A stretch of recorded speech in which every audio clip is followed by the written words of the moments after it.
Chers amis, on va pouvoir commencer. L'heure est grave, hein, en temps de crise sanitaire, monétaire. Vos élèves vont peut-être vous permettre d'être résilients face aux crises monétaires à venir. Et donc, pendant à peu près 1 heure ce soir, on va en débattre avec nos intervenants et notre invité exceptionnel qui va prendre quelques minutes pour se présenter tout à l'heure. Vous allez voir, il a un parcours assez atypique. Mais tout d'abord, donc on va commencer par la présentation de nos intervenants. On va commencer par Sébastien Kraft. Sébastien, une petite présentation en quelques mots. Moi, je suis Sébastien Kraft, bénévole à La Monnaie Autrement, qui est l'association qui porte l'élève. Et je suis l'un des cofondateurs de La Monnaie Autrement, de l'élève, de la corderie Écosol, dont je parlerai tout à l'heure aussi un peu plus. Et dans le civil, je suis socio-psychologue. Voilà l'essentiel de mon métier. Et alors, tu peux nous présenter l'élève maintenant, du coup, en quelques Ouais, mots? bien sûr. Alors, l'élève, c'est une monnaie complémentaire.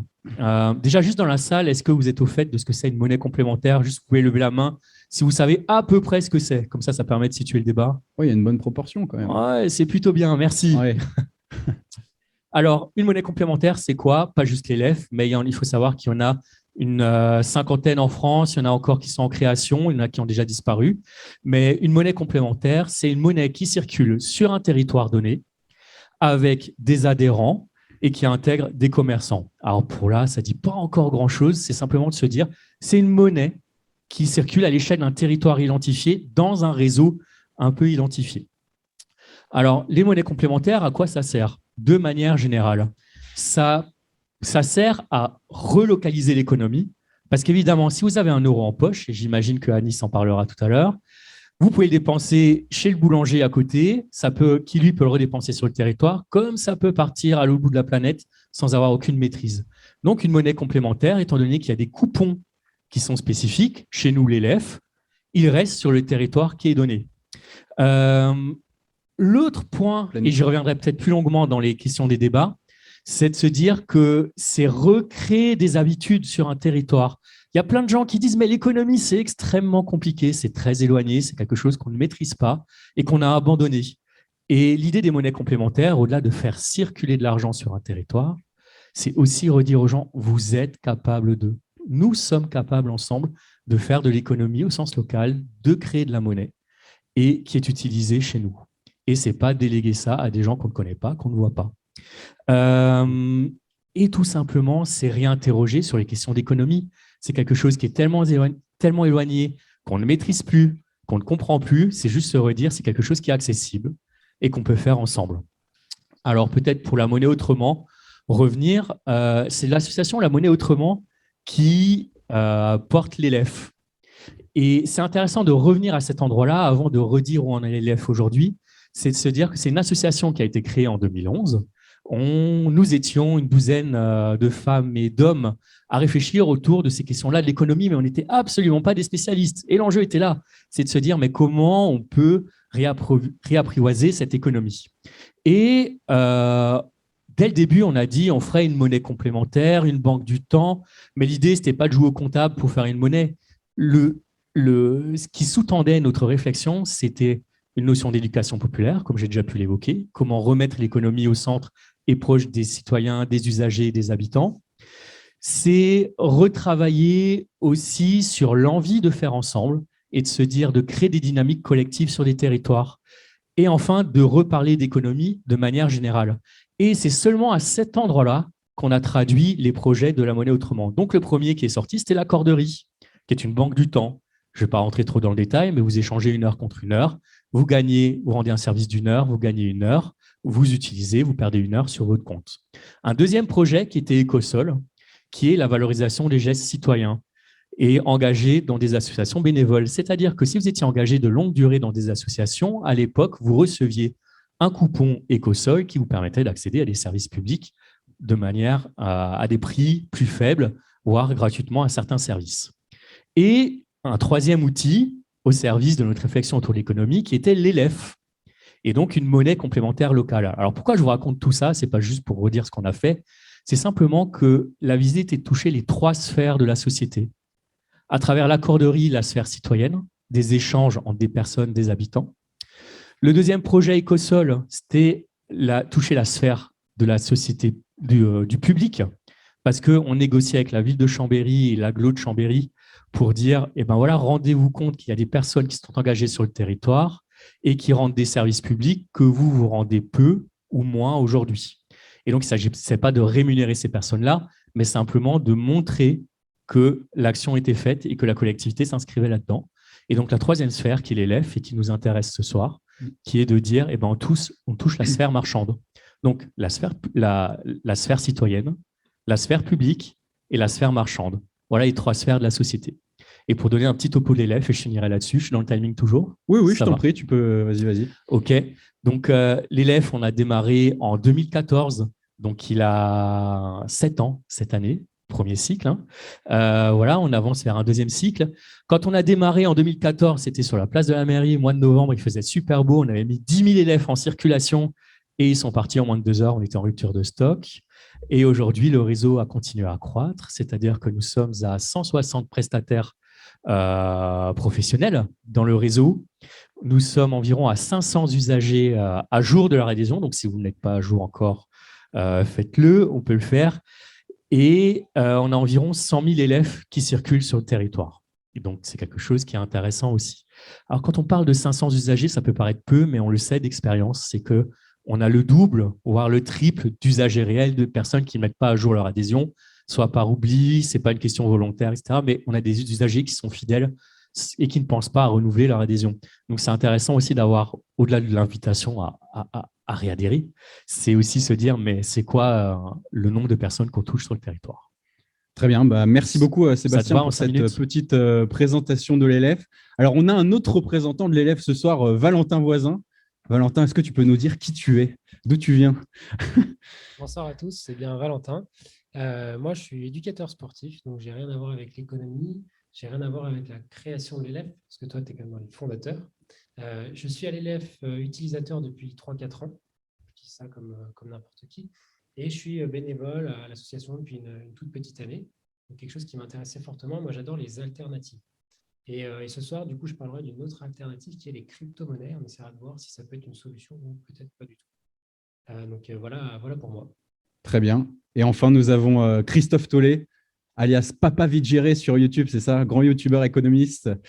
Grand, c'est un bien grand mot, mais youtubeur, ouais. Moi, je ne suis pas non plus dans la sphère économique, je suis intermittent du spectacle depuis une vingtaine d'années, mais ça fait 1 an et demi que je m'inquiète sur le réchauffement climatique et ces inquiétudes m'ont fait aller vers une grande exploration du système économique. Oui. Et alors, Valentin parlait des crypto-monnaies. Je pense que justement, on va étudier avec toi le rapport entre crypto-monnaies, environnement. On va voir s'il y a des choses à dire à ce niveau-là. Très bien. Merci pour ces présentations. Alors, on va maintenant passer à la présentation de notre invité Anis Lajnef. Alors, Anis Lajnef, qui est un ancien du monde de la finance, qui a vu son parcours ponctué par une prise de conscience. Alors, attends, je pense qu'il faut que je réactive. Il faut que je te redonne le droit de… Écoute, Anis, je vais te laisser la parole. Est-ce que tu peux nous raconter un petit peu ton parcours qui est quand même assez particulier et voilà, comment tu en es arrivé à cette prise de conscience qui t'a fait quitter le monde de la finance complètement. Voilà, la parole est à toi. D'accord, bonsoir tout le monde. Bon, en fait, j'ai d'abord fait une carrière dans la finance. Et quand on dit la finance, c'est la haute finance, c'est-à-dire dans les salles de marché de la Société Générale, qui était à l'époque la principale banque de dérivés, même dans le monde, parce qu'il y a une école française de la finance un peu mathématique, c'est-à-dire que que ce soit la BNP ou la Société Générale, dans les années 2000, étaient les plus fortes sur tout ce qui était les produits les plus compliqués ou certains diront les plus toxiques. Donc j'ai commencé comme ça. Pourquoi? Parce que en France, il y avait beaucoup de profils ingénieurs qui étaient demandés dans la finance parce que justement le début des années 2000 a coïncidé avec deux choses, la mathématisation de la finance et aussi le fait qu'on utilise de plus en plus d'ordinateurs. Et donc, on avait besoin d'algorithmes puissants, de passages d'ordre très rapides. Et donc, on avait besoin de beaucoup d'ingénieurs qui venaient des grandes écoles françaises pour aller justement dans les salles de marché. Et donc, je suis venu à ce moment-là. Et ça a coïncidé en même temps avec la bulle Internet. fin des années 90, début des années 2000. Elle a éclaté en septembre 2001. Et ça, donc, c'était à la Société Générale. Je suis resté 8 ans jusqu'en 2009. Et ensuite, je suis parti en Angleterre pour travailler chez Nomura. C'est la banque qui a repris Lehman Brothers, c'est-à-dire celle qui avait fait faillite en 2008, en septembre 2008. Donc, je me suis retrouvé dès 2009, quelques mois après la faillite, en plein cœur de la salle des marchés, justement, de la banque qui avait fait faillite et qui était au cœur du cyclone de la crise des subprimes de l'époque. Crise, justement, dont on subit encore jusqu'à aujourd'hui les conséquences. Et après, j'ai fini ma carrière à la Barclays, qui est la deuxième banque britannique. Mais alors, donc là, c'est juste le CV, mais en réalité, ce qui s'est passé, c'est comme beaucoup d'ingénieurs, on y va avec un peu des rêves quand on va en salle de marché. C'est pour l'ancien sportif que j'étais, d'assez bon niveau, parce que je joue en national au Paris FC, qui est le deuxième club parisien. C'était très, très stimulant de travailler dans une salle de marché. C'est-à-dire que c'est très compétitif, on veut réussir. Et ce qui est bien, c'est qu'il n'y a ni nom, ni couleur de peau, il n'y a rien, il y a un chiffre, c'est ce qu'on appelle le PNL, le profit and loss, c'est-à-dire les gains, les pertes ou les gains qu'on fait. Et donc, il n'y a que ce chiffre qui compte pour dire ce qu'on vaut à peu près. Et on est payé en fonction de ce profit-là. Il n'y a pas de piston, il n'y a rien du tout. Et donc, c'était très, très stimulant comme expérience. Mais petit à petit, justement, on se rend compte qu'il y a quelque chose qui tourne pas rond. Et on met beaucoup de temps à s'en rendre compte, en fait. Toi, tu as mis combien de temps à t'en rendre compte? En fait, si on parle des relations humaines, c'est très rapide. On se rend compte qu'il y a des gens qui sont très bien en salle de marché, mais il y a aussi cet esprit de compétition, un peu cette histoire de ruche, où on laisse, au sein de la SG, on laissait les gens se battre entre eux, être très compétitifs entre eux, même au sein de la même banque, au sein de la même salle de marché. C'est un monde de loup, quoi. C'est pas pour rien que. Ça Non. manque de loup, mais c'est parce qu'aussi, il y a beaucoup d'argent qui est en jeu. Et il n'y a pas trop de coopération dans une salle de marché. C'est-à-dire que chacun est un peu dans son Chacun pour coin. soi. Voilà, Ouais. un peu. Et d'ailleurs, il y en a qui le vivent mal. Par exemple, si on prend l'histoire de Jérôme, à un moment, et je pense qu'il a voulu prouver que c'était un bon trader et qu'il pouvait sortir de l'université, mais qu'il était quand même un bon trader. Et je pense que c'est ce qui a poussé à ce qu'il fasse ce qu'il a fait, quoi. Et justement, dans une salle de marché comme ASG, c'est une ruche, mais très hiérarchisée. C'est-à-dire que si on sort de Polytechnique, on vaut tant, si on sort de Centrale, on vaut tant. Et donc, ça met beaucoup de pression, de mauvaise humeur. Mais je me suis dit, c'est des côtés humains. J'ai jamais fait au début le lien avec justement la monnaie. Et petit à petit, en fait, on se rend compte, parce que quand on arrive dans la banque, on nous apprend le métier et on prend pour acquis tout ce qu'on nous raconte, parce qu'on se dit, ce sont quand même des grosses institutions. Que ce soit la SG ou la BNP, c'est des institutions qui existent depuis le 19e siècle. Et donc, on se dit, si c'est la première et la deuxième, voire la troisième banque, si on met le Crédit Agricole qui est devant elle, on se dit qu'on est quand même dans une des top 3 banques françaises. Donc, ce qu'on va nous raconter, en fait, à 23 ans, on ne le remet pas trop en question. Et, mais c'est avec le temps qu'on commence à se dire, mais est-ce qu'il n'y a pas un peu dans mon métier, un peu de spéculation? Et on essaie de savoir ce qui ne va pas. Et pour être honnête, j'ai vraiment, vraiment, vraiment compris, en fait. J'avais compris un peu, hein, mais c'était pas trop expliqué. Et c'est parce que je me posais des questions. Beaucoup de gens ne se posent pas de questions. Je pense qu'ils sont très, très rares, ceux dans une salle de La prise de marché. recul n'est pas automatique, quoi. Mais non, parce qu'en fait, les salaires sont tellement énormes que les gens ils ferment les yeux, quoi. Tout ce qui est la conscience, en fait, on l'oublie très rapidement quand on est payé ces sommes-là. Mais moi, franchement, de tout temps, je me posais des questions. Je posais des questions et des questions qui me dérangeaient. Mais c'est vraiment, vraiment quand j'ai arrêté et que je me suis intéressé à la monnaie. En fait, la monnaie, j'ai l'impression que c'est vraiment la chose cachée de ce monde-là. C'est-à-dire que voilà, nous, on est des ingénieurs, on n'a pas fait d'économie. On nous a appris en quelques jours notre métier. Et la monnaie n'est qu'un outil, en fait. Un outil qu'on traite par journée en notionnel par milliard. Mais j'ai eu très honte en sortant de ce boulot-là, en 2016, 16 ans ou 15 ans après mes débuts, Ouais. de me rendre compte que je ne savais pas ce qu'était la monnaie. Et Bah, j'ai justement, tellement… on va la définir avec ton aide. Et alors, juste avant qu'on parte sur cette définition de la monnaie, à quel moment, du coup, tu as eu ce déclic qui t'a fait sortir du parcours? Il y a eu plusieurs moments, mais Ouais, en fait, la crise de 2008, quand même, elle nous a mis à nu, quoi. ouais. On s'est dit, là, non, il y a quelque chose qui ne va pas. Parce que jusqu'en 2000, sérieusement, on se croyait tous pour des cadors, comme je disais que jusqu'en 2008, on se prenait pour des cadors, parce qu'en fait, nous, on fait que d'appliquer des modèles mathématiques, comme Mhm. le plus fameux, c'est celui de Black-Scholes, qui a été mis en place à peu près dans les années 70, mais qui était imparfait, qui a été amélioré par les banques, par nous-mêmes, etc. Et donc, on se croyait vraiment maître de ce monde financier. Et quand il y a eu la crise de 2008, moi, j'ai vraiment eu l'impression qu'on était des petites fourmis et qu'il y avait un géant qui se jouait de nous. Et ce géant, c'est ce monstre qui est le marché. Parce qu'une fois que le marché bouge et qu'il décide de bouger, en fait, on n'est plus rien, Il on est n'emporte tout sur son insignifiant. passage. Ah oui, on est insignifiant. Et là, on se dit, mais en fait, on ne maîtrise rien. Et Ouais. moi, je l'ai vécu vraiment comme ça, et pas le Et, seul d'ailleurs. et alors, tu parlais de ton intérêt par après pour la monnaie. Pourtant, la monnaie, c'est ce qui constitue le cœur de ton métier à l'époque, non? Oui, mais alors il y a différents, dans une salle de marché, il y a différentes salles de marché en fait. Moi, je travaillais sur la salle de marché action, Ouais, donc c'est celle qui est quand même plus loin de la monnaie. Il y a ceux qui sont d'accord. dans le crédit ou sur la dette, ils s'y connaissent un peu plus.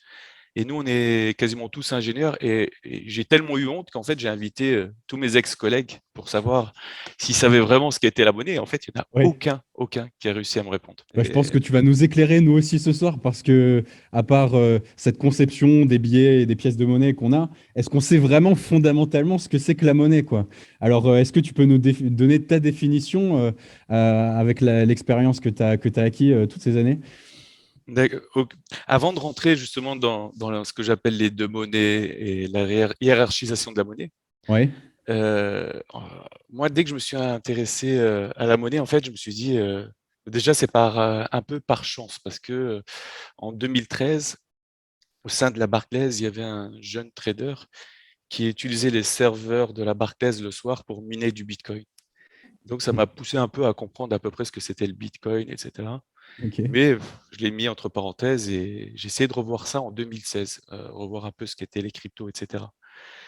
Mais au début, quand je me suis intéressé à la monnaie, je me suis dit: «Mais c'est vraiment fondamentalement ça, heu, qui crée un peu la pagaille dans le monde dans lequel on est aujourd'hui». J'arrivais à expliquer quasiment tout, mais petit à petit, ce qui est intéressant, c'est que dès qu'on sort de ce que je savais faire, c'est-à-dire un peu de finance, et des maths, m'intéresser à l'économie d'abord et ensuite, à des choses un peu plus philosophiques et même, à des choses voire théologiques, comme ce qu'on appelle les scolastiques qui sont, entre des philosophes et des théologiens du Moyen Âge en Europe, on se rend compte que justement des gens, ont compris la monnaie autrement que mathématiquement.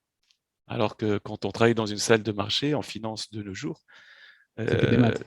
c'est que des maths, 100 Ouais, de maths et 100 c'est un peu c'est pour ça qu'on dit science économique, mais elle a de science que le nom, parce que ça repose sur des modèles et comme je l'expliquais tout à l'heure, quand on pousse les modèles à bout, bah, ils craquent tous. C'est-à-dire qu'on est dans nos modèles tant que ça marche. Dès qu'on s'en éloigne, les modèles ne sont plus là, donc on est livré à nous-mêmes.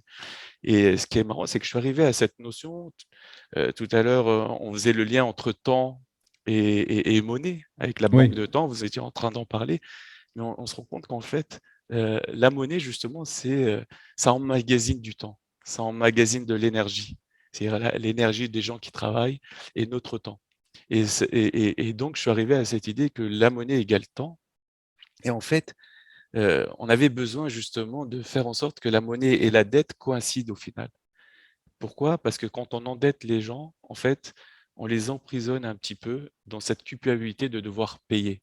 Et ils ne payent pas juste ce qu'ils remboursent, c'est-à-dire ce qu'ils ont emprunté, ils payent en plus les intérêts, les c'est-à-dire intérêts, un ouais. peu plus que ce qu'ils ont emprunté.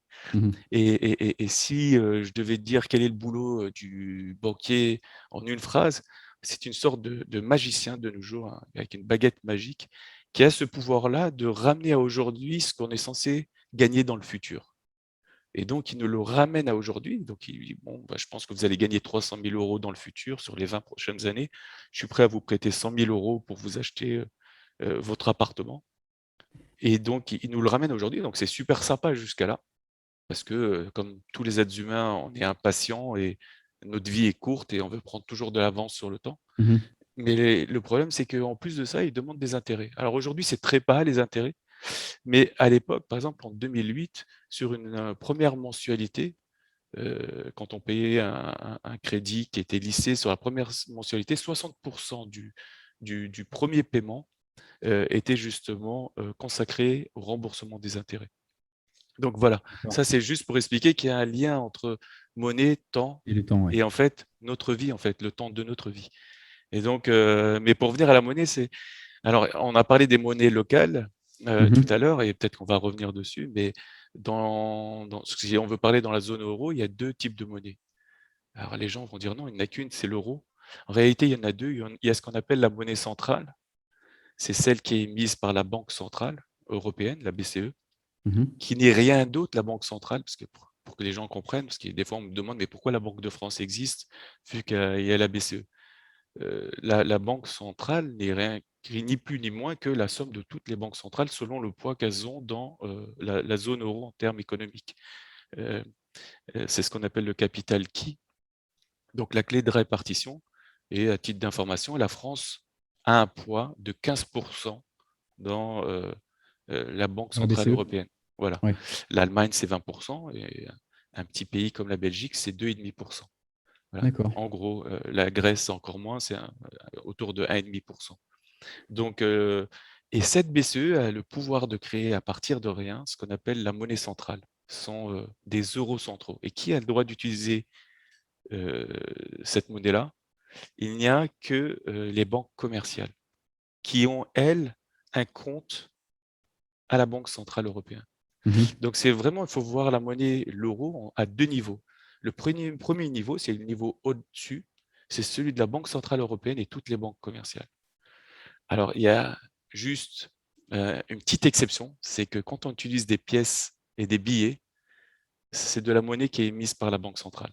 Mais ça ne représente quasiment rien si on compare ça à la masse monétaire, c'est-à-dire tous les euros qui sont en circulation en zone euro. C'est D'accord. vraiment très petit par rapport justement aux monnaies, ce qu'on appelle la monnaie électronique, en fait, la monnaie digitale. Mhm. Numérique. Donc ça, c'est la première monnaie, c'est la monnaie banque centrale émise par l'euro. Et la deuxième, c'est ce qu'on appelle la monnaie scripturale, c'est-à-dire que c'est la monnaie, et celle-là, elle est plus intéressante en fait. C'est la monnaie qui est émise par les banques commerciales. Et comment elle est émise? Moi, je ne savais pas hein, que les banques commerciales pouvaient créer jusqu'à 95% de la monnaie qui est en circulation de nos jours dans notre économie. Et on se dit, mais comment une institution privée a le droit de créer monnaie?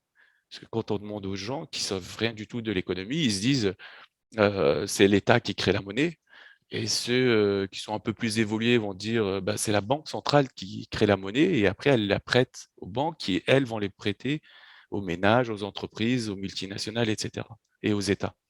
Et en réalité, non. 95% de la monnaie qui est en circulation est émise grâce à une décision d'une banque commerciale. C'est-à-dire que c'est au moment où un ménage va voir son banquier, lui demande justement de faire un crédit, et c'est à ce moment-là que la monnaie est créée numériquement sur un serveur d'une banque et qui sert justement à acheter une voiture, un appartement, etc. Donc, ce sont les crédits à 95%, la dette quand c'est des États ou des multinationales, et des crédits quand c'est des ménages ou des petites entreprises. Ce sont ces dettes-là qui font justement la monnaie. Donc, cette monnaie-là, on l'appelle monnaie scripturale. Pourquoi? Parce qu'elle est écrite sur les comptes de la banque. Donc, c'est une Mhm. monnaie comptable. Moi, j'ai plutôt envie de l'appeler monnaie crédit ou monnaie dette. Et donc, 95% de notre monnaie repose justement sur de la dette. Alors, on va me dire, mais les banques commerciales peuvent créer de la monnaie, c'est incroyable, pourquoi elles n'en créent pas de façon infinie? Eh ben, en fait, parce que déjà, quand elles ont créé, euh, quand l'argent est remboursé, elles ont obligation de la détruire, c'est-à-dire comptablement. C'est-à-dire, si une banque prête 100 euros à un ménage, si le ménage rembourse ces 100 euros, ben, la monnaie n'existe plus. La banque est obligée de recréer des crédits pour que justement la croissance de la monnaie soit constante au cours du temps. Donc, D'accord. donc voilà, il faut vraiment voir ça à deux étages. Il y a la monnaie des gueux c'est-à-dire nous tous, même celles des États, des multinationales, etc., qui sont avec les banques commerciales. Et ces banques commerciales sont un peu pivots parce qu'elles aussi, elles utilisent une autre monnaie, c'est la monnaie centrale, entre elles et leur banque centrale. Et en Europe, c'est la BCE. Et alors, comment fait-on quand on connaît une crise monétaire? Je pense que Valentin voulait nous parler des crypto-monnaies. Est-ce que les crypto-monnaies, aujourd'hui, on en parle maintenant depuis un peu plus d'un an, enfin, on en parle depuis plusieurs années, mais là, on en reparle de plus en plus depuis un an. C'est en train de péter, hein. Là, on est encore sur une pente montante, hein. Est-ce que c'est une solution quand l'euro est en crise? Crypto-monnaie, bonne solution ou pas? Anis, on te fera réagir aussi là-dessus tout à l'heure. Et en commençant cette présentation, je précise que je ne suis pas là pour vendre de la crypto-monnaie et dire que c'est la meilleure chose du monde. Chacun s'en fera son propre avis. Ce qu'il faut noter, avant toute chose, avant de voir ce qu'est une crypto-monnaie, c'est que ça a été possible grâce à une nouvelle technologie qu'on appelle la blockchain. Vous connaissez tous Internet, vous utilisez tous Internet.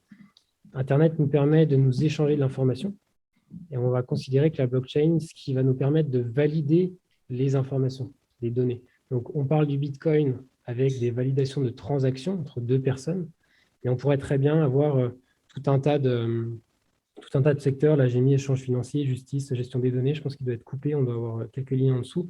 Le vote. Et voilà. Il y a tout un tas de secteurs d'activité dans lesquels on pourrait utiliser la blockchain. Ce n'est pas uniquement dans la finance. Et le but du jeu, c'est au sein des utilisateurs. Et c'est un réseau, en fait. Et du coup, on peut valider les transactions, les sécuriser. Elles sont infalsifiables et non modifiables. On pourrait se retrouver du coup avec une entreprise qui veut juste réaliser des contrats entre deux personnes. Aujourd'hui, on a des contrats sous format papier, on pourrait le retrouver sous format numérique. Et ça s'activerait tout seul. Je suis désolé, je suis en train de voir que le PDF, du coup, on n'est pas sur une feuille complète à chaque fois.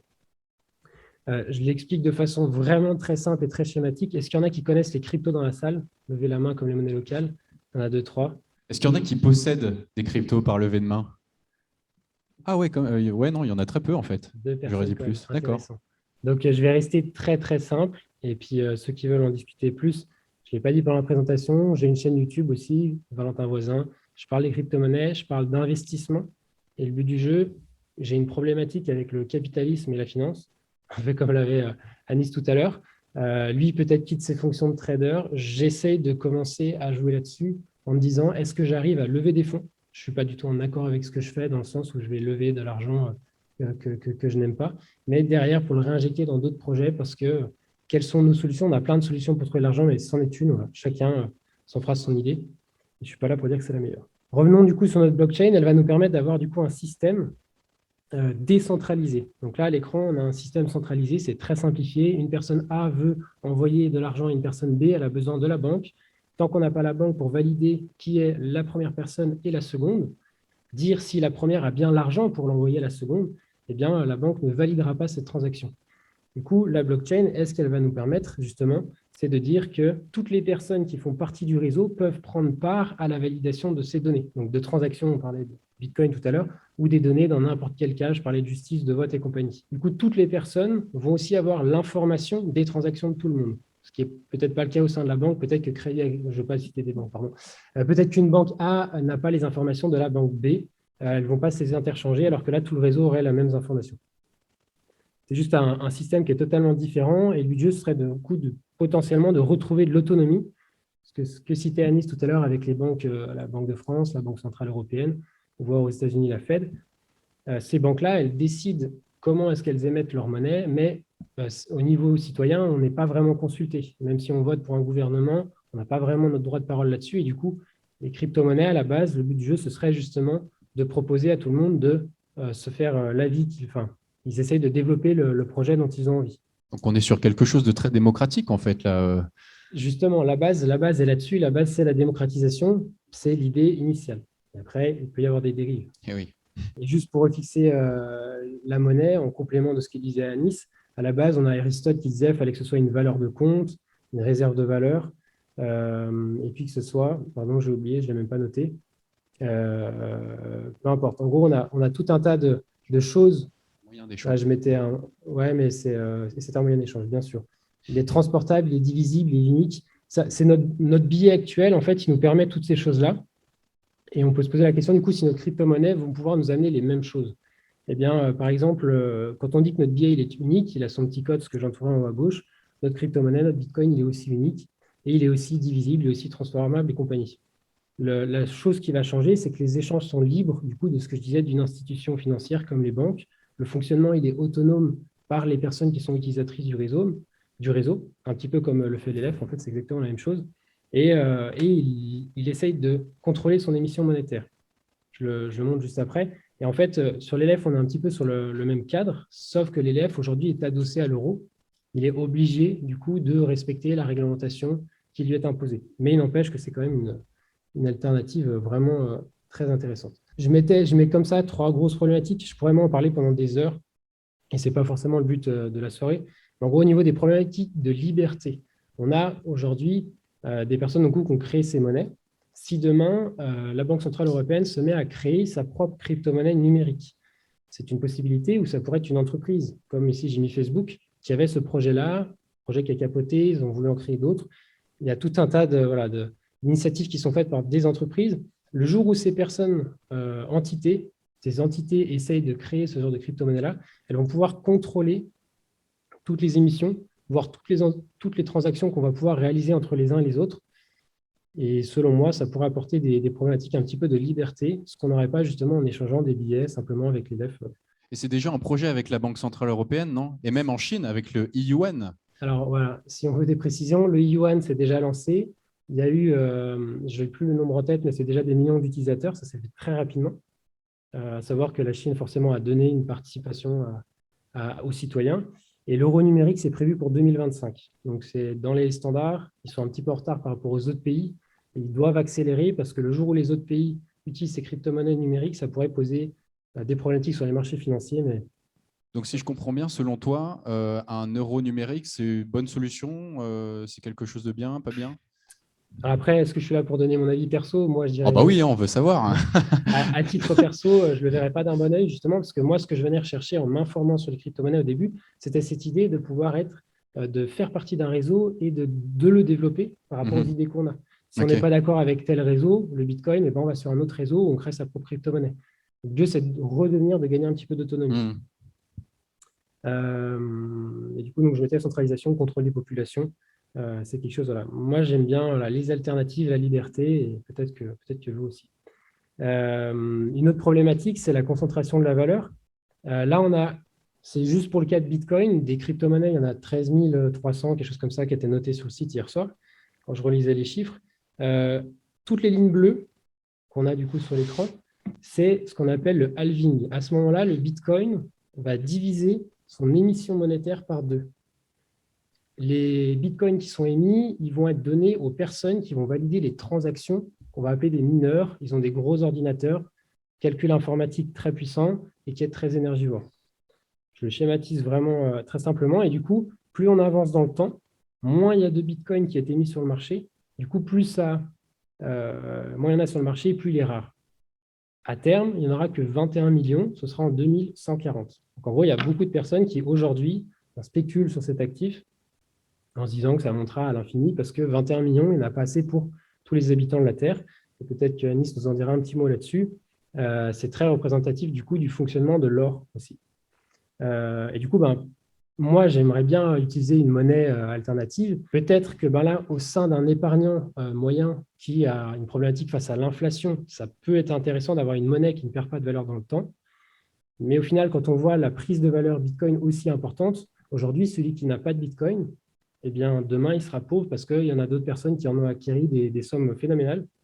Et on a des fortunes qui sont créées rapidement. Et voilà. Donc, c'était une deuxième problématique, concentration de la valeur. C'est les premières personnes qui ont été acteurs de ce réseau-là, forcément, aujourd'hui, sont très fortement enrichies et à détriment de tout le reste de la population. Et du coup, donc, problématique énergétique. Donc là, ça ne passe pas tout en entier. On a juste 115 TWh. C'est la puissance électrique que va utiliser le réseau sur une année. Et donc, c'était hier, 13 gigawatts en une journée. C'est la puissance qui est demandée pour faire tourner le réseau juste de Bitcoin. On dit qu'il y avait 13 000 crypto-monnaies. Donc, potentiellement, il y a d'autres crypto-monnaies qui ont d'autres fonctionnements qui ne sont pas le proof of work. Je ne rentre pas dans les gros détails, mais en gros, on parlait de la machine qui calcule, les ordinateurs qui calculent. Il y a d'autres possibilités de faire tourner ces crypto-monnaies-là qui seraient beaucoup moins énergivores.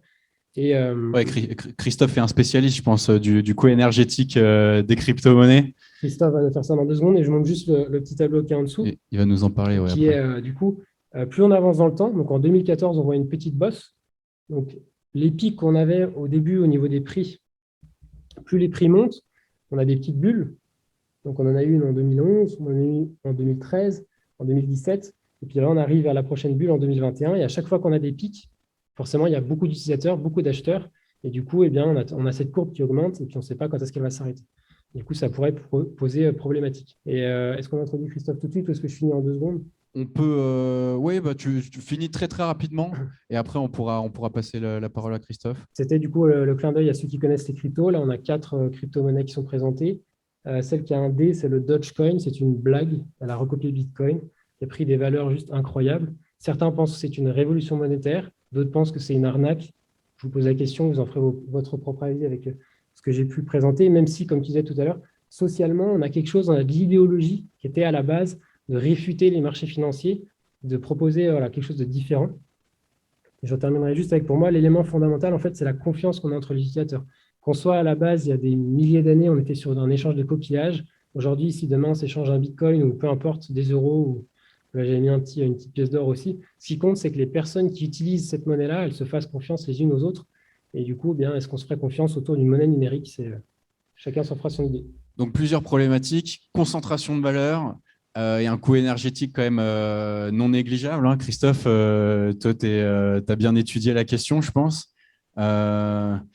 Comment ça se passe alors? Est-ce qu'on doit se sentir coupable de spéculer sur le Bitcoin par rapport à l'environnement?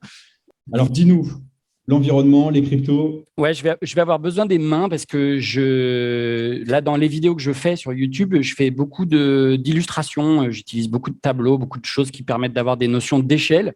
Et la grande question par rapport à celle que tu poses, c'est est-ce que le Bitcoin est carboné? Ouais. Donc, c'est ce qu'on craint tous, c'est ce qu'on lit partout. Il y a même un magazine qui s'était mis à dire, c'était le magazine Newsweek qui s'était mis à dire le minage Bitcoin est sur la voie de consommer toute l'énergie électrique mondiale d'ici à 2020. Or, voilà, on est en 2021, ça n'est pas arrivé. Mais il faut savoir que la plupart des articles qu'on peut lire depuis longtemps ont pratiquement tous la même source. C'est un banquier néerlandais qui s'appelle Alex De Vries qui a créé un site qui s'appelle Digiconomist et du coup, la plupart vont chercher sur ce site les interprétations les pires sur ce que consomme le Bitcoin. Alors, j'ai essayé d'imaginer où on en était du Bitcoin. Or, il y a beaucoup d'études qui ont été faites. Donc, je ne sais pas si vous voyez bien ce graphique, mais ici, c'est 28 terawatts, pardon. C'est la consommation électrique du Bitcoin mondial. Enfin, c'est la consommation électrique mondiale du Bitcoin en 2018. Et ici, 32 terawatts, c'était en 2019. Et en 2020, on est passé à 80 terawatts. Donc, effectivement, c'est exponentiel. Maintenant, est-ce que ça représente une part importante de l'énergie électrique mondiale, comme le craignait le magazine Newsweek? Pour ça, il faut que je vous montre la production mondiale d'électricité. Donc, cette figure-là, on est à la même échelle. Pardon, je vais me mettre là. J'espère que je ne te cache pas trop. Au bout d'un moment, je vais disparaître derrière ce graphique tellement il est grand. Non, mais tout va bien. Ça, c'était la production d'électricité mondiale dans les années 50. Ça, c'était la production d'électricité dans les années 90. Et là, c'est la production d'électricité mondiale dans l'année 2020, en fait. Donc, c'est là qu'on voit que la petite ligne de consommation d'électricité du Bitcoin dans l'année 2021, elle n'est pas si importante dans toute cette production annuelle. Après, ce qui peut être intéressant de voir dans cette production, c'est en quoi cette production annuelle est carbonée. C'est-à-dire que là, c'est le charbon, le gaz, le pétrole. Là, c'est à l'échelle mondiale, bien sûr, mais c'est la production nucléaire. Donc, je vous disais que j'allais disparaître derrière ce graphique. Et après, c'est la biomasse. En vert, c'est tout ce qui est hydraulique. Et enfin, la fine ligne de production à la fin, c'est la production grâce au solaire ou au photovoltaïque. Autant dire que malgré toutes nos meilleures intentions, on est loin de remplacer toute la production d'électricité par de l'énergie renouvelable. Et pour donner une autre échelle de valeur, ça, c'est la production d'électricité de la France dans la même année 2020. Et c'est là qu'on voit qu'elle est très peu carbonée grâce au fait qu'elle est constituée de 70% de nucléaire. Pour revenir sur donc cette ligne-là, on voit que ça représente très peu. Je vais la coller dessus comme ça. Ah bah ouais, merci. Hop, voilà. C'est un grain de sable dans le cosmos. Là, voilà, c'est un grain de sable dans le cosmos. Et pour aller plus loin dans cette démonstration, ce qui peut être intéressant, c'est de se renseigner sur la production, enfin la demande électrique de toutes les banques du monde. Si on devait comparer la demande électrique du Bitcoin et la demande des banques. Or, il y a un gars qui s'est amusé à faire cette recherche. Si vous voulez en savoir plus, vous trouverez ça sur le site academybitcoin.com. Il a fait une recherche dans un article qui date de 2017. Donc, à l'époque, donc on n'est pas dans l'année 2020, mais quand même, je ne crois pas que ça ait beaucoup augmenté. Ça, c'est toute la consommation d'électricité de toutes les banques avec...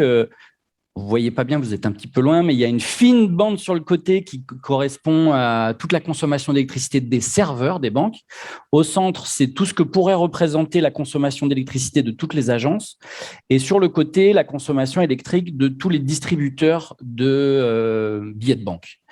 Donc, on voit que si on compare les deux, c'est presque... c'est kiff-kiff. C'est kiff-kiff. Après, la seule différence entre les deux, c'est le volume monétaire miné. C'est-à-dire que quand on voit ce que mine le Bitcoin, c'est un grain de sable au milieu du volume monétaire mondial qu'on peut trouver.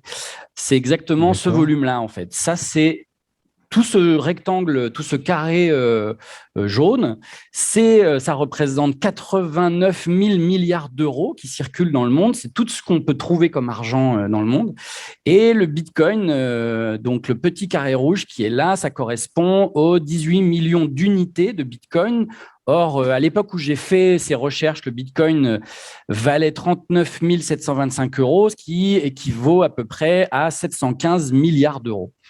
Donc, on voit que avec cette consommation d'électricité, elle ne mine que 89 fois moins que tout ce que fait la banque avec ce qu'elle consomme actuellement. Ouais. Donc, la question, c'est si effectivement, on disait qu'on remplaçait les banques par du Bitcoin, là, il faudrait, si on ne change pas la technologie du Bitcoin actuel avec les blockchains, il faudrait multiplier par 89 le volume d'électricité qui a été consommé dans l'année 2020.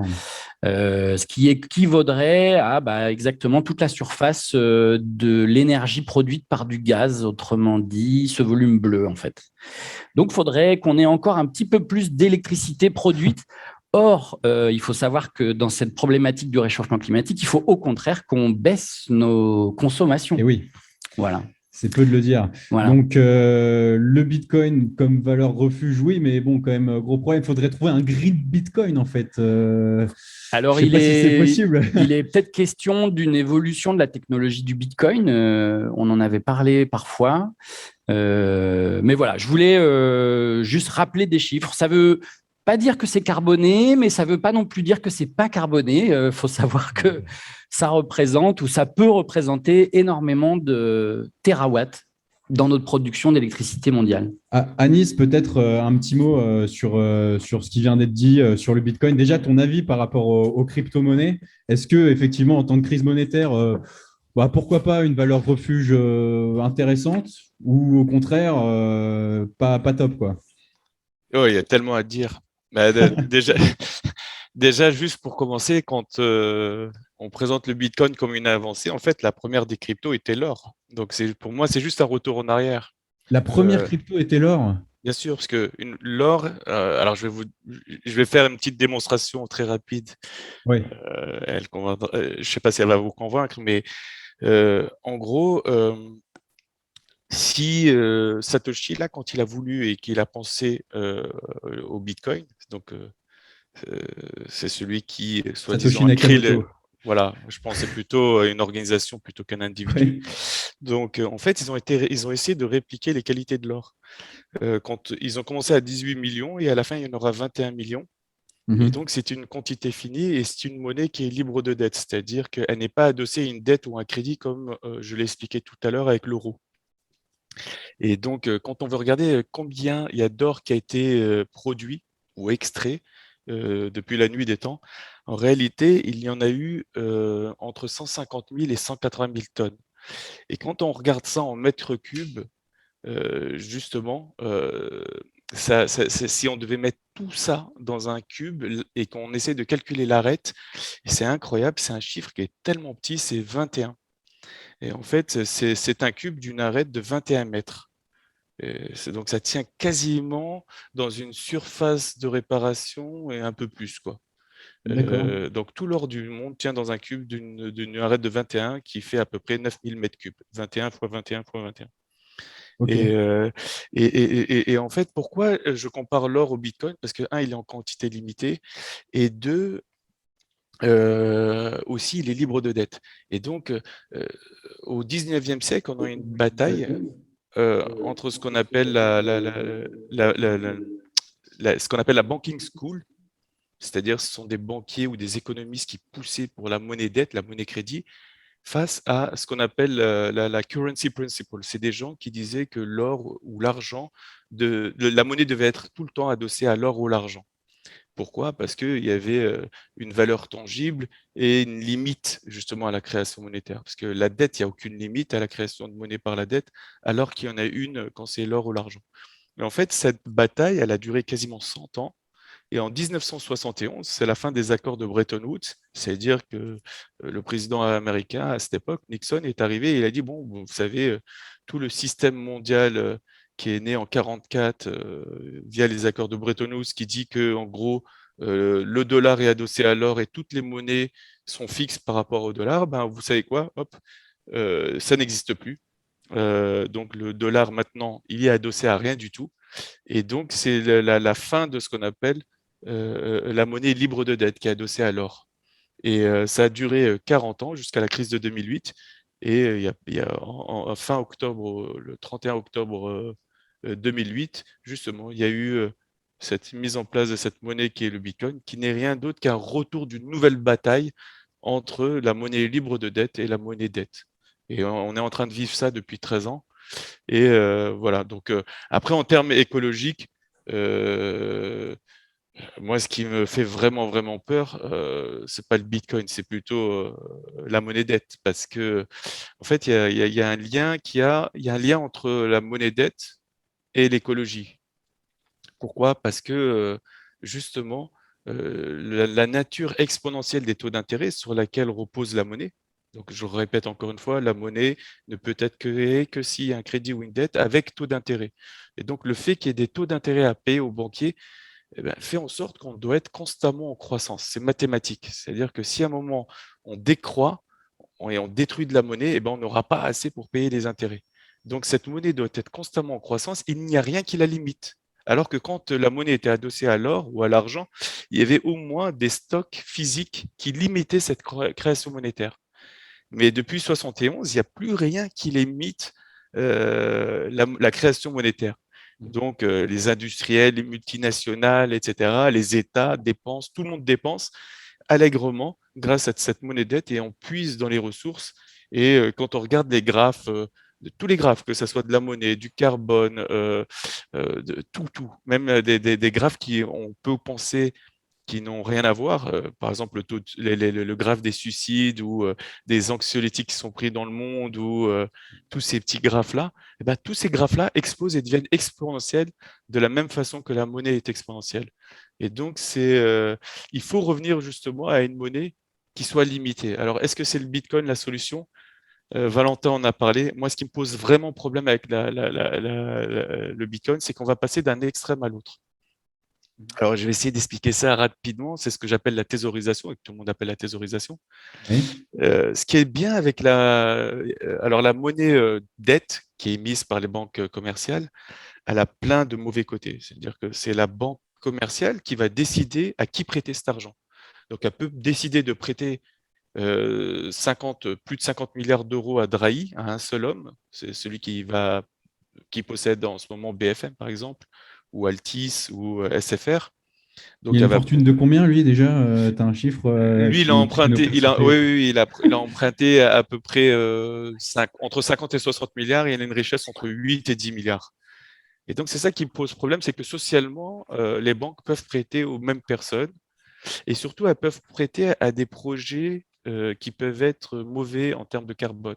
Les banques sont très carbonisées, c'est-à-dire que là, à chaque fois qu'il y a un problème de dette sur une entreprise, une multinationale qui investit dans le gaz de schiste ou quand il y a la société mexicaine qui a eu son problème dans le golfe du Mexique avec la fuite de pétrole sur une de ces plateformes offshore, c'est-à-dire sur la mer. Et à chaque fois, on s'est rendu compte que la Société Générale et le Crédit Agricole, la BNP, étaient tous impliqués. Des banques françaises étaient impliquées jusqu'au golfe du Mexique dans des activités très carbonisées. Donc ça, c'est les mauvais côtés de la monnaie dette.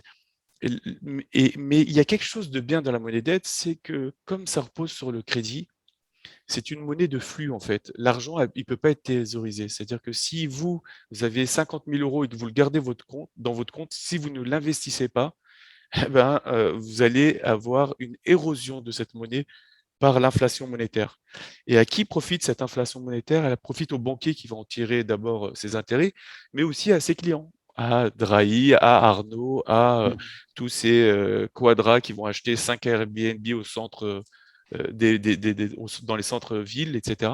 Et qui vont faire en sorte que la monnaie va valoir de moins en moins et tout va coûter de plus en plus cher, notamment l'immobilier pour les jeunes. Donc, D'accord. ça, c'est un peu le mauvais côté. Mais surtout aussi, le mauvais côté, c'est ce dont on a parlé tout à l'heure, c'est-à-dire ce qui nous pousse constamment à consommer, à prendre de l'avance sur le temps et de façon exponentielle et à détruire la monnaie. Donc, c'est un peu le feu, la monnaie dette. Mais le Bitcoin, c'est tout le contraire, c'est le gel. Pourquoi c'est le gel? Parce que justement, celui qui thésaurise le Bitcoin, eh ben, il va se dire, mais pourquoi je vais le dépenser? Parce que plus je le garde et plus il va prendre de la valeur. Et Donc le donc, Bitcoin pousse aussi un peu à thésauriser, en fait. exactement, c'est le contraire. L'autre pousse à dépenser, Oui, à dépenser toujours plus vite, etc. Et le Bitcoin pousse à thésauriser. il faut trouver un juste milieu, en fait, c'est Et- ça. Exactement. Et ça, alors justement, j'espère que les C'est la monnaies grande question. locales, bah non, et j'espère justement que les monnaies locales joueront ce jeu Ouais. d'être cette monnaie qui circule. Parce que je C'est- regardais, et je parlais avec un Chinois, alors je lui expliquais, un ami chinois, je lui expliquais toutes mes histoires, etc. Il me dit, ah, c'est marrant, mais en Asie, on a exactement la même chose. On dit on compare souvent la monnaie à l'eau. Et en gros, l'eau qui stagne, en fait, c'est très mauvais parce que quand l'eau stagne, justement, elle ne circule pas et elle favorise les bactéries et les parasites.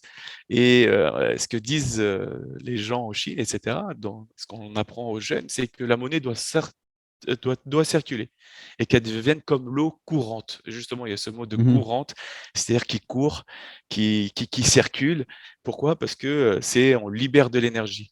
Et il y a des moyens justement de limiter la monnaie, de faire en sorte qu'elle soit en croissance peut-être, mais comme le Bitcoin en petite croissance, c'est à nous de Mhm. décider socialement ce qu'on veut pour notre monnaie. Moi, je pense que personnellement, une croissance de 3% par an, c'est très très bien, ou peut-être même un peu moins, ça dépend justement de l'activité économique.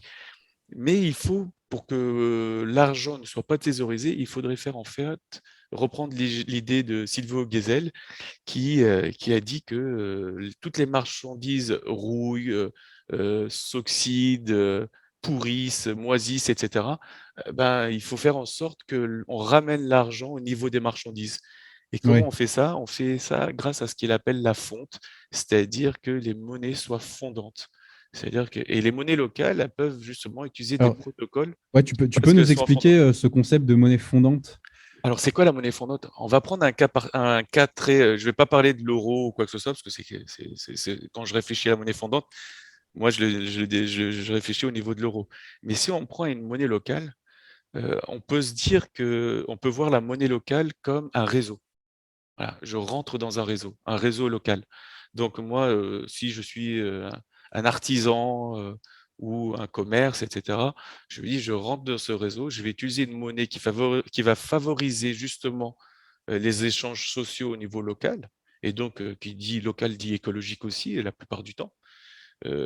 Donc et pour celui qui rentre, en fait, il va se dire: «Mais moi, est-ce que j'ai quelque chose à gagner, à rentrer dans ce réseau?» Alors, moi, pour moi, il a plusieurs choses à gagner, celui qui rentre, donc si on se place du niveau du commerçant, quand on rentre dans un réseau, par exemple le réseau internet, quand on veut être, aller sur, Google et être référencé, il y en a qui payent jusqu'à 5 à 10 de leur chiffre d'affaires pour être référencés sur Google. Pourquoi? Parce que Google va faire de la pub et ça va ramener du chiffre d'affaires et donc si on est dans un réseau local et qu'on a des clients qui veulent dépenser, l'ELEF, une monnaie locale, donc il y a un intérêt pour le commerçant. Deuxièmement, pour celui qui est de l'autre côté, en fait, heu, j'ai tourné la question dans tous les sens et je ne me rappelle plus qui a dit ça, mais je pense que c'est Jean Covici. Il disait que, justement, la meilleure façon pour ceux qui ont peur, du collapse heu, ou d'une guerre ou je sais quoi, parce qu'il y en a beaucoup qui ont peur des ces choses-là, pardon. La fin du Et monde. voilà, et c'est ces gens-là qui thésaurisent beaucoup, en fait. C'est ces gens-là qui vont beaucoup vers le bitcoin parce qu'ils se disent que les monnaies fiat, tous les 100 ans ou même des fois avant, elles explosent. Donc, le meilleure façon de justement de se couvrir, c'est de Mhm. rentrer dans un réseau, local. Heu, D'accord. c'est ce que disait cette personne parce que, si, on va être, faire son petit potager et cetera et que tous nos voisins, meurent de faim, je pense pas qu'on va avoir la puissance de défendre notre petit potager face à des gens qui ont faim. Ou, Mm. donc ça sert à rien toutes ces histoires. Le meilleur, couverture, c'est justement de favoriser dès maintenant ce, réseau local. Ouais. Et donc et alors c'est quoi la fonte? Donc pour que l'argent circule au niveau de ce réseau local, imaginons qu'on dise, pour 100 € équivalent, donc dans la monnaie élève, chaque jour de la semaine et pas le week-end, on perd 1 centime. C'est rien, c'est 1 centime sur 100 €. Mhm. Donc c'est 1 divisé par, 10 000. C'est tout petit. Donc et à la fin de l'année, on perd 2,60 €. Donc si on perd 2,60 €, moi, ça va me pousser à, dépenser et à la faire circuler dans l'économie. Ces 2,60 € sont pas perdus, en fait, sont récoltés par le réseau et peuvent servir à le faire connaître ou à organiser, des événements ou à faire de la publicité et cetera. Et de l'autre côté, les commerçants, ils doivent justement attirer les gens, parce que des gens aujourd'hui, qui ont des euros, malheureusement, ils perdent déjà en termes d'inflation de l'argent. Si en plus ils perdent ces 2,60 €, ça peut faire beaucoup. Il faudrait que les commerçants, pour attirer des gens dans le réseau, fassent l'effort justement de faire des réductions ou des remises, pour Ok. que justement les gens viennent.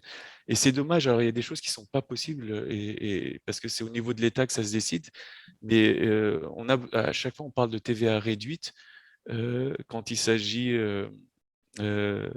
d'activités particulières.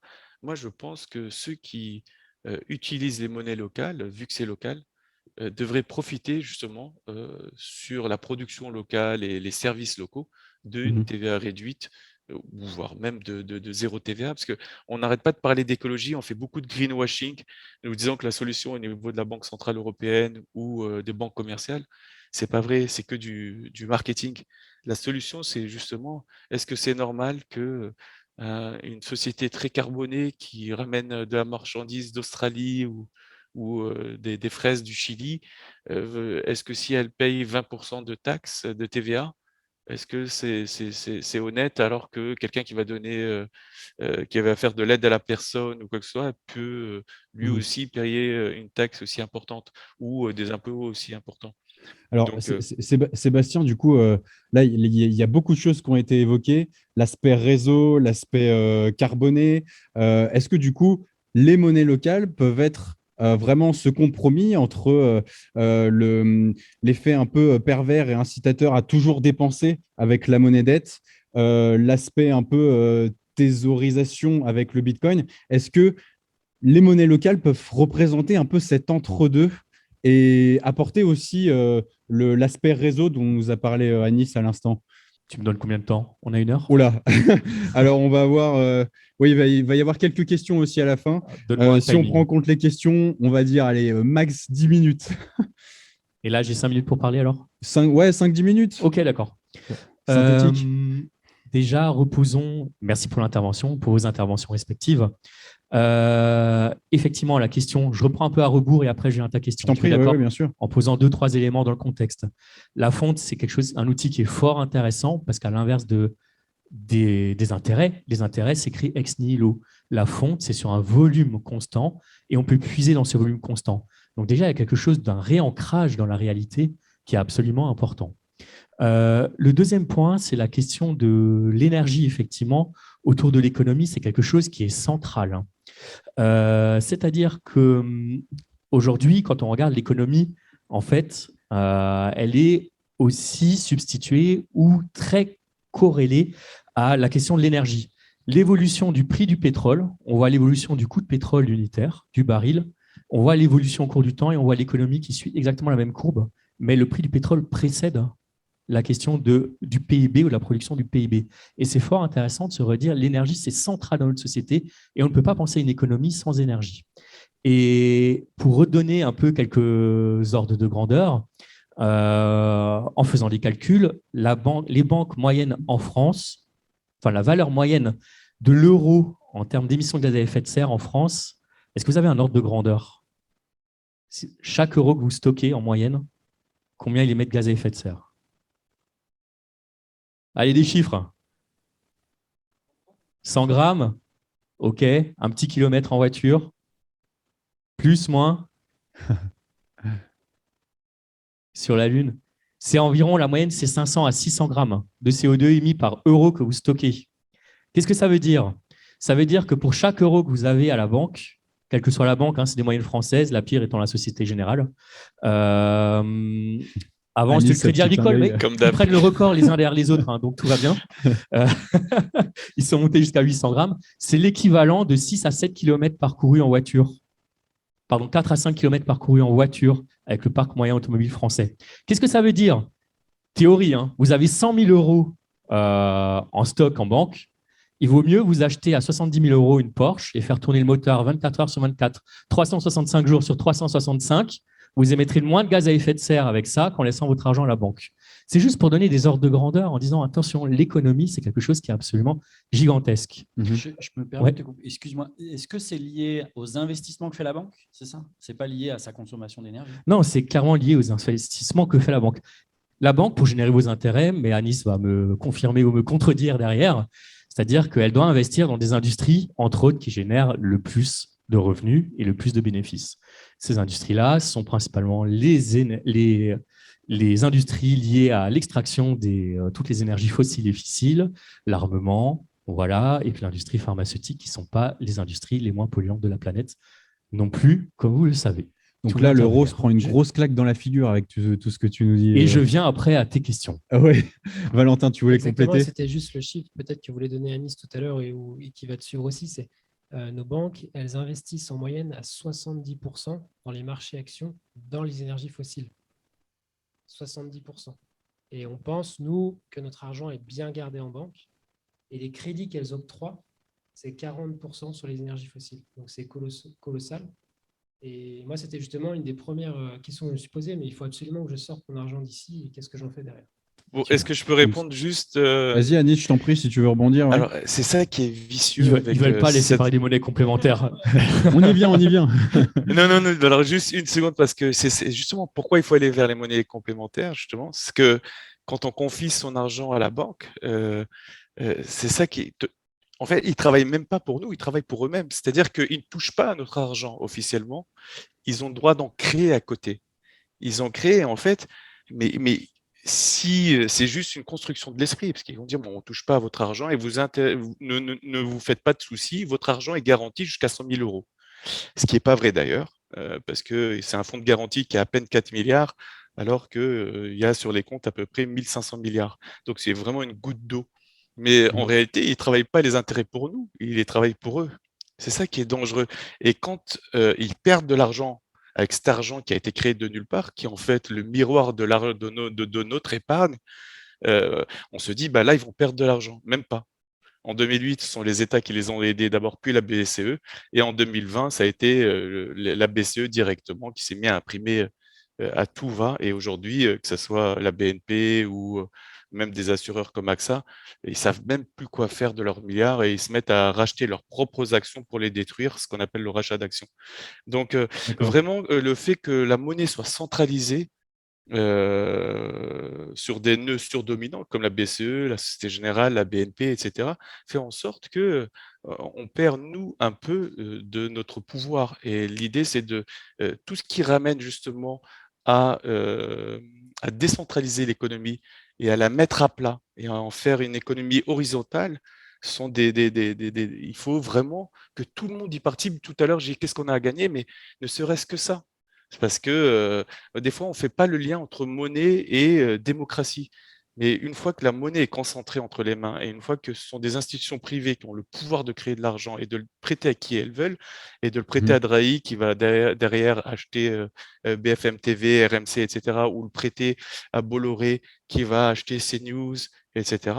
En fait, en faisant ça, ce qu'on ne sait pas, ou on ne se rend pas très bien compte, c'est qu'on donne les clés de notre démocratie à des institutions privées qui, justement, vont faire prendre en danger, en otage notre démocratie, justement, en Ouais. manipulant les opinions. Donc, il faut revenir au maximum à tout ce qui est local, que ce soit des Ok. coopératives, des monnaies locales, etc. Vas-y, Il faut vas-y. revenir là-dessus, c'est-à-dire qu'en plus de ce que tu viens de dire à Nice, on a été pollué tout depuis notre enfance, en tout cas à la mienne, moi je suis né au début des années 80, par une image de ce que c'est le développement durable. Vous vous souvenez avec les trois cercles, l'environnement, le social et l'économie. Et ça, c'est quelque chose qui nous a pollués parce que c'est comme si l'économie était en dehors de l'environnement et du social. Mais non, aujourd'hui, les nouvelles définitions du développement durable, je trouve, servent les propos des monnaies complémentaires qui permettent d'introduire le sujet. C'est de se dire que nous sommes dans une galaxie, nous sommes dans le système solaire, nous sommes sur la planète Terre. Sur la planète Terre, il y a les êtres humains et c'est les êtres humains qui ont créé l'économie. Alors effectivement, aujourd'hui, l'économie s'extrait et s'affranchit totalement de ce que c'est l'humanité. Et c'est là où il faut revenir à l'essentiel. Mais en gros, on a une sphère environnementale dans laquelle il y a une sphère sociale et dans laquelle il y a une sphère économique. Et c'est comme ça qu'on doit voir l'ensemble et revenir sur ces bases-là. Alors, les monnaies complémentaires et locales, c'est ça qui est Dis-nous intéressant, hein, MLCC, citoyenne aussi, ont plusieurs vocations. La première, c'est recréer de la richesse sur des territoires. C'est quelque chose qui est extrêmement simple et pourtant qui est contre-intuitif. On a tout ça. Quand on parle de richesse, quand on demande à quelqu'un s'il est riche, c'est le stock, la quantité d'argent qui est disponible. Or, si on regarde à l'échelle d'un territoire, c'est absolument pas ça. Eu égard à ce que tu disais avant sur l'eau, on peut faire le parallèle sur l'énergie. Vous imaginez l'énergie de stock, c'est les énergies, le pétrole, le gaz, le fuel, ce sont les énergies qui polluent. Donc l'économie de stock, c'est aussi l'économie qui pollue parce que c'est thésaurisé, c'est pas utilisé. Les énergies de flux, les énergies renouvelables, ce sont des énergies dites nobles. Et comme l'économie, c'est de l'économie de flux qui est intéressante. Et là, si on peut rajouter, parce que je ne vous ai pas dit mon ancien métier, j'étais énergéticien, ingénieur énergéticien, on parle d'entropie en énergie, c'est la création de désordre. Une fois qu'on a cramé du gaz ou du pétrole, on ne peut plus recréer du gaz ou du pétrole à partir de fumées qui sont sorties ou de la chaleur qui est apparue. Et c'est ce qu'on appelle les intérêts du point de vue économique, c'est-à-dire qu'on génère quelque chose qu'on n'aura plus jamais à récupérer derrière. Mais j'en reviens à cette notion de flux qui est extrêmement importante. Vous avez 1 euro en poche, c'est votre richesse à l'échelle individuelle. Vous ne l'utilisez pas, vous créez 0 de richesse sur votre territoire. En revanche, 7 euros ou cet élève, prenons l'élève, c'est encore mieux, je le sors, je le donne à mon voisin qui va le donner un deuxième, un troisième, un quatrième, un cinquième, et on fait 10 tours comme ça avec ce même billet d'élève. Et ben, on a généré 10 euros, ou l'équivalent de 10 euros, 10 élèves de richesse sur le territoire.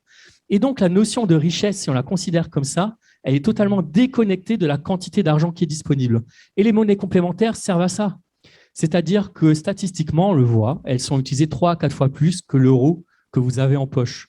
Donc, elles génèrent beaucoup plus de richesse. L'élève, par exemple, a 100 000 euros de stock, 100 000 élèves qui circulent sur le territoire. Et si elles circulent 5 à 6 fois, comme on l'imagine, ça génère en 600 000 et 700 000 élèves ou euros de chiffre d'affaires sur le territoire. Donc ça, c'est extrêmement important. ça permet, par rapport à la fonte, je ne reviens pas à la question des intérêts, tout ça, ça permet de favoriser la circulation de la monnaie. Premier point. Deuxième point, ça crée des réseaux et parmi les prestataires, parmi les usagers, ça fait référence à une communauté. Vous savez, l'être humain, il a besoin de pouvoir être dans une communauté pour pouvoir se repérer. Alors, pas une communauté fermée, auto-centrée. Par exemple, la plupart des monnaies complémentaires ont fait le choix de ne pas être des ayatollahs en disant c'est que les commerçants ultra parfaits qui rentrent à l'intérieur. Mais au contraire, il y a une vertu pédagogique d'ouvrir un peu les monnaies complémentaires et en disant tu rentres dans le réseau, tu n'es pas parfait, c'est pas grave. Mais quel pas supplémentaire tu es prêt à faire avec nous? Et c'est ça l'enjeu. Voilà, ça c'est le deuxième point, une amélioration continue. Le troisième point, j'y reviens sur cette question de réseau, c'est une autre partie du réseau. Quand vous êtes entrepreneur, quand vous êtes commerçant, souvent vous êtes seul, il y en a certains dans la salle, moi je le suis aussi. On est seul face à nos clients, face à nos salariés, face à nos collègues, face à l'État. Et l'idée de se retrouver dans un réseau qui partage un peu les mêmes valeurs, ça permet aussi tout simplement d'échanger et de se dire mais qu'est-ce qui se passe pour moi?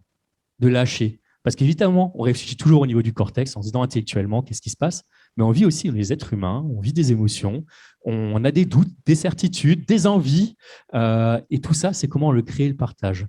Le quatrième point, c'est la question de la résilience. C'est-à-dire que plus on a un réseau qui est maillé, plus il est fort ce réseau, plus au cas où il y a une personne qui tombe en rade parmi un de ces éléments-là, on peut le soutenir. Ce n'est pas un élément central, et si cet élément central s'effondre, et ben, du coup, on n'a plus rien comme réseau, comme communauté. Alors que là, on peut s'entraider entre commerçants, on l'a vu, sans donner d'exemple très précis, il y a eu du prêt de salariés, il y a eu de l'avance de trésorerie, et donc ça, c'est aussi une vertu. Et ça se fait pourquoi? Le cinquième point, la création de confiance. Alors la confiance, c'est quelque chose dont on parle beaucoup. La confiance, ce n'est pas quelque chose qu'on donne au préalable et qui est acquis ad vitam aeternam. Il faut en donner un peu au départ, mais c'est un produit de sortie d'une expérience collective. C'est ça, la notion de confiance. Parce que souvent, on dit, ouais, il faut faire confiance. La confiance, c'est quelque chose qu'on acquiert au cours du temps.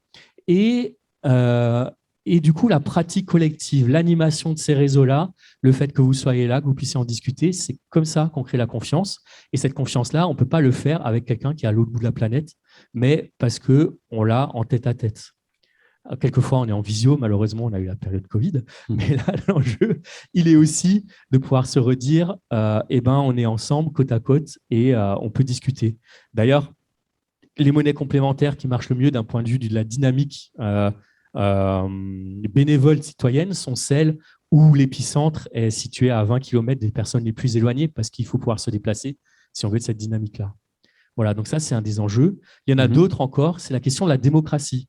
Je reviens sur ce qui a fondé la monnaie autrement en disant mais on n'est pas des économistes et on veut parler d'économie. Ce n'est pas quelque chose qui est éloigné, qui appartient à quelques personnes, comme tu le disais à Nice, mais au contraire, nous, on peut se le réapproprier, même si on n'est pas des spécialistes ou des experts ou des expertes de la question.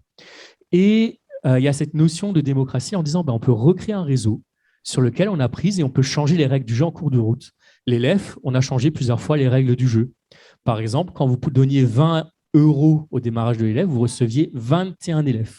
C'est-à-dire qu'il y avait un abondement qui était financé par les prestataires du réseau. Vous gagnez du pouvoir d'achat si on regarde ça comme ça. On a changé ces règles-là en cours de route. À un moment donné, on a dit on veut faire l'élève numérique. On a fait une assemblée générale. L'assemblée générale, la première, c'était en 2018, a dit non, on ne le fait pas parce que le numérique, ça consomme beaucoup d'énergie. 2020, on est revenu avec cette question-là, on avait retravaillé et l'Assemblée générale a dit OK. Et c'était des gros débats. Il y avait une centaine, 150 pour ceux qui étaient présents, voire 200, je crois, ou 160 le soir le plus fort, avec beaucoup de personnes, des débats très, très forts, des expressions très fortes. Et on a construit comme ça. Et c'est dans le temps et on s'est forgé des avis collectivement. La question, c'est, et je passe un cran au-dessus, parce que ça, c'est sur la vision interne, se dire mais comment on peut créer un outil en local. C'est tout simplement, nous, on n'a pas vocation, par exemple, l'élève, mais toutes les autres monnaies complémentaires, à dire c'est ça qui va rester dans 5 ans, dans 10 ans, dans 15 ans. C'est recréer des habitudes chez nous qui nous permettent de dire on sait créer les outils dont on a besoin pour le futur. Aujourd'hui, on crée une monnaie complémentaire, on crée des banques du temps, on crée des AMAP, on crée des centrales de production villageoises. C'est aussi en cours sur le bassin chambérien. Donc, on fait plein de choses comme ça et c'est juste travailler le pouvoir d'agir de chacun en disant mais non, on n'est pas obligé de tout déléguer. On peut aussi retravailler à l'échelle locale. Et ça, c'est vraiment une vision de société et je pense que c'est essentiel de voir ça aussi dans les monnaies complémentaires qui ne sont pas qu'un outil. Si vous arrêtez au plan comptable des monnaies complémentaires, on loupe tout un pan qui est de c'est quoi l'éducation entre nous, c'est quoi faire alliance, c'est quoi le lien, c'est quoi le réseau, c'est quoi se faire confiance. Et c'est tout ça qu'on travaille au travers de ces questions-là. Est-ce que les monnaies locales ont déjà fait leur preuve en période de crise monétaire? Est-ce qu'on a déjà des faits, des exemples je vais y arriver, Ouais. de monnaies locales qui ont fait leur preuve, voilà, de réseaux qui se sont constitués pour faire face aux crises monétaires? Est-ce que, par exemple, dans l'exemple de la Grèce, c'est quelque chose qu'on a pu observer? Là, en fait, ce qui s'est passé, alors je ne suis pas un ultra spécialiste, en revanche, je me cultive pas mal et je regarde pas mal ces questions-là. Effectivement, en Grèce, c'est pas tant, il y a eu quelques monnaies complémentaires qui ont pris le relais, mais c'est tout ce qui gravite autour, c'est-à-dire qu'ils ont recréé du lien, du réseau en local, comment ils pouvaient s'échanger, du troc, du temps, de la monnaie, etc. Ce qui me permet de dire que l'économie, c'est comme l'agriculture. Si vous faites de la monoculture sur un terrain, vous allez appauvrir votre terrain. Donc, sur les questions de monnaie complémentaire, ou tous les outils, il faut de la polyculture économique et multiplier les outils. On peut avoir sur le bassin chambérien 3, 4, 5 monnaies différentes. Anis, tu pourras certainement en parler, mais c'est des choses. 1 euro à l'échelle européenne, aucun problème. On pourrait revenir au franc, et je m'affranchis de toutes les discussions politiques du Rassemblement national sur ces questions-là. Je ne partage pas du tout, mais de dire il y a une logique à avoir une monnaie nationale et à avoir une monnaie locale. Et ce n'est pas du ou, c'est du et, et à avoir un outil ou un usage pour chacune de ces monnaies. Pour répondre à ta question, en Amérique latine et notamment en Argentine, au début des années 2000, il y a eu un effondrement de la monnaie centrale argentine et ce sont essentiellement les monnaies complémentaires, enfin pas essentiellement, mais beaucoup les monnaies complémentaires ont repris le relais. Le malheur de la chose, c'est que l'être humain a un tropisme, c'est qu'à force de recentraliser, il y a des petites monnaies complémentaires un peu partout, elles se sont recentralisées au fur et à mesure et on a recréé le système équivalent et précédent. Pourquoi? C'était le système qui consommait le moins d'énergie, pas au sens environnemental du terme, mais en termes de gestion. Et donc là, ça renvoie aussi à la posture que nous avons à avoir à chacun et chacune, c'est de se dire le système le plus facile n'est pas nécessairement le meilleur pour nous. Et quelquefois, recréer de l'économie, recréer des outils à l'échelle locale, ça consomme de l'énergie, ça demande du temps, ça demande une forme de... Et je vais utiliser un gros mot, mais une forme d'hygiène personnelle en se disant, ben oui, c'est pas facile tout le temps, mais il faut le faire. Et c'est toujours cette vigilance-là sur laquelle il faut jongler. Et à la fois, il faut qu'on en voit le bénéfice parce que sinon, ça n'a aucun intérêt au sens positif pour nous. Très bien. J'aimerais qu'on applaudisse tous nos intervenants et Anis, notre invité. Si dans la salle, il y a des questions, soit pour Anis, soit pour nos 3 intervenants, n'hésitez pas. On va peut-être avoir un micro qui va pouvoir se balader. Je ne sais pas où il est, le micro mobile. Est-ce qu'on a des questions alors dans la salle? Ah, on a une question là-bas.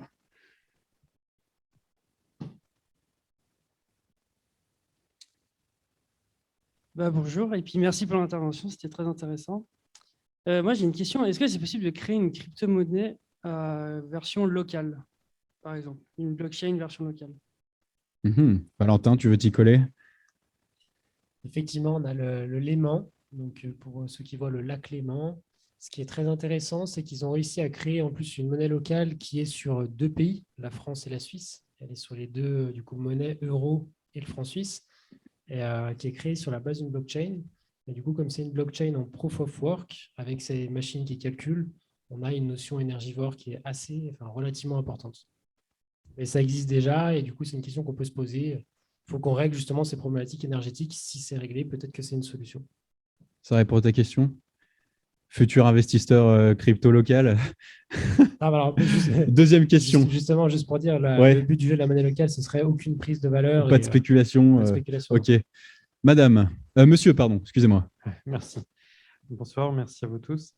Une question par rapport à la BCE qui a longtemps eu cette politique monétaire un peu de, comment on appelle ça, de quantitative easing et qui, je crois, poursuit ce genre de politique. Comment on va s'en sortir de cette allée en avant parce que j'ai cru comprendre qu'on ne pouvait pas faire marche arrière quasiment, que c'était un peu verrouillé cette trajectoire. Anis, tu veux répondre à cette question? Ça va nous plomber l'ambiance. En Vas-y, fait, vas-y. oui, il a tout dit. En fait, le quantitative easing, pour ceux qui ne savent pas ce que c'est la BCE ou la Fed, etc., qui émet des euros et qui va derrière racheter de la dette des États ou des multinationales. Et donc, elle échange des euros centraux qu'elle a elle-même créés contre de la dette des multinationales et des États. Le problème, c'est que on fait ça depuis 2010. C'est la seule solution qu'on a trouvée à la crise de la dette de 2008 et de la crise de la dette souveraine de 2011 en Europe, entre 2011 et 2014. Et en fait, on a répondu à un problème de dette par plus de dette, par plus de création monétaire, pour favoriser toujours plus de dettes. Et là, c'est une fuite en avant. En fait, on ne peut pas s'en sortir. C'est qu'à chaque fois qu'ils ont essayé de fermer le robinet monétaire, les marchés monétaires, les marchés, pardon, là où il y a tous les actifs, c'est-à-dire que ce soit les obligations, les actions, etc., ont chuté. Et même en 2019, on a eu justement des petites secousses qui nous ont alertés et qui allaient nous dire, parce qu'ils ont commencé à arrêter de printer, d'imprimer de la monnaie, les banques centrales, et on voyait la crise venir. Et justement, le Covid a agi un peu comme une aubaine, qui a permis justement, comme tout le monde a eu peur, d'y aller à la bonne franquette. C'est-à-dire que les banques centrales sont mises à imprimer comme des malades pour les injecter dans les marchés financiers. Et donc, oui, il n'y a pas de solution en fait. La solution, c'est soit ils ferment le robinet monétaire et ils remontent les taux pour contrer l'inflation. Et dans ce cas-là, on va avoir une crise financière, une crise économique et sûrement une crise sociale. Soit il ne faut rien, on va avoir toujours plus d'inégalités de richesse, toujours plus d'inflation. L'inflation qui est de nos jours payée par les plus pauvres parce que les plus riches ils ne la payent pas. Donc, on a une inflation de l'immobilier, une inflation en ce moment de l'énergie et même de l'alimentaire. Donc, ça, c'est payé vraiment par les ménages les plus pauvres et les plus riches, eux, vont profiter de cette prolifération monétaire qui fait que la bourse monte, l'immobilier monte, etc. Et dans ce cas-là, on a un risque de chaos social ou pour faire taire tout le monde, de totalitarisme avec à la fin un petit revenu universel pour faire taire tout le monde. Donc c'est très inquiétant. L'avenir, il n'est pas. Si on continue justement avec la monnaie dette, l'avenir, il n'est pas radieux. Une dernière question pour conclure. Madame. Alors, je ne sais pas si c'est pour conclure. Moi, j'ai juste une question liée à la discussion juste avant, qui était la nuance entre la crypto-monnaie de l'aimant et la monnaie numérique de l'élève.